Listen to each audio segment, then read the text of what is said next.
تو آپ نے فرمایا کہ جس شخص نے دوسرے کو روزہ افطار کرایا. آج کل ہماری بہت ساری نیکیاں بس سیاسی ہوتی ہیں، روزہ افطاری بھی تھی فلان بھی. اللہ کی رضا کی خاطر کسی کو افطار کرایا، افطار کرانے والے کو 3 انعام ملیں گے. پہلا، اس کی مغفرت ہو جائے گی افطاری کرانے والے کی. نمبر 2، جہنم سے آزادی کا اعلان لکھ دیا جائے گا.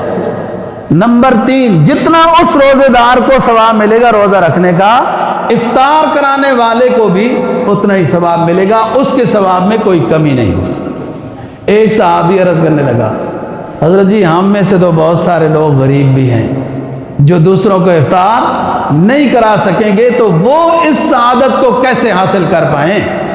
تو آپ نے فرمایا کہ پانی پلانے سے بھی یہ سعادت مل جائے گی. کسی کو پانی پلا دیا روزے دار کو، ایک کھجور دے دی یا لسی پلا دی، تو بھی روزہ افطار کرانے والے کو یہ ثواب مل جائے گا. اور فرمایا من خفف عن مملوکہ، جو شخص کہ اپنے ماتحت سے کام کم لیتا ہے روزے کی وجہ سے، کہ روزہ لگ جائے گا تھک جائے گا.